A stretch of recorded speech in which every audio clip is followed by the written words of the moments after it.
Good morning, boys and girls. If you're watching this, I've sadly been poisoned by a student in one of my classes. I have taken my last and final taste test. Or it could just be a way. Today, we're going to be working on how to make your Ugly Doll pattern. You should have already looked at the official Ugly Doll website and gotten some ideas. I caution you, don't bother adding thumbs or toes or wings. It's a little too difficult and gets rather hard to sew. Once you've looked at the website, on the back of your handout you can start sketching some of your ideas.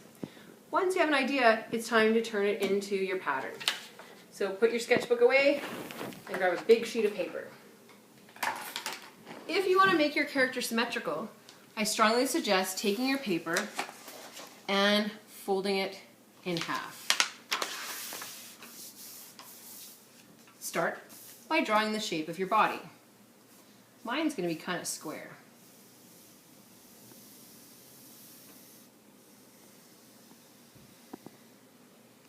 Make sure you don't draw the legs too close together or you're not going to have room to later add the seam allowance. Then you can add your legs, add your arms. Again, I'm going to make sure my arms extend out from the body. And I'm going to make big, tall ears. Once you're happy with the way your pattern looks, take a Sharpie pen and trace over those lines.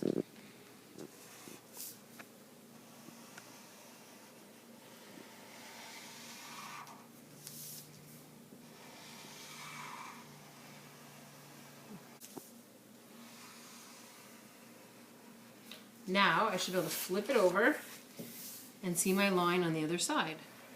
If you're having trouble seeing it, then just simply flip it open and trace this side.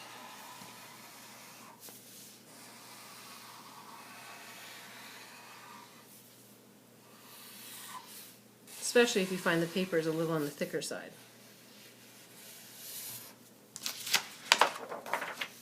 Now hopefully you can really see the line, and as we trace it, the ears, the arms, and the legs will be the exact same size on both sides. If you want to have it non-symmetrical, then you can just draw both sides freehand.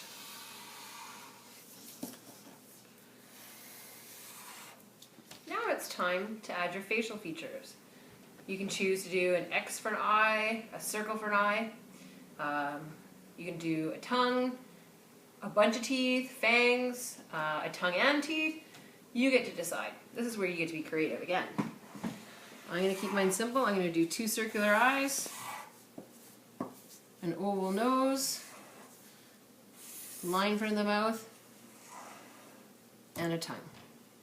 Now that I have my pattern, it's time to add the seam allowance. Because we're going to end up actually stitching on the solid black line, we need to add a little extra fabric so that we can cut it out. For this, you're going to need, again, your pencil and a seam gauge. We're going to measure 1/2 inch. So if you look here, there's 0, that's 1/2 inch right there. I'm going to take the seam gauge, and I'm going to put the edge along my black line, and then I'm going to make a series of little ticks at the 1/2 inch spot, all the way around my character. Watch what happens when I come into the armpit.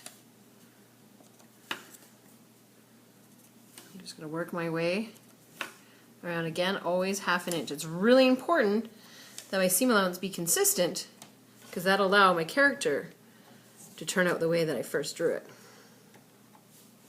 Here I'm approaching the armpit. I'm just going to do both lines and I'm going to switch the other line, and you'll see the seam allowance will be where the 2 lines intersect.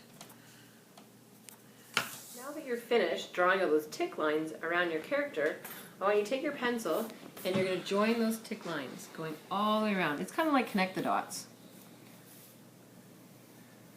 So again, where the lines intersect is where,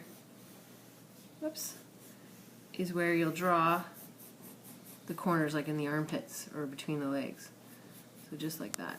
Now that you're done joining all the tick lines, you're going to take paper scissors and you're going to cut out along the pencil drawn lines.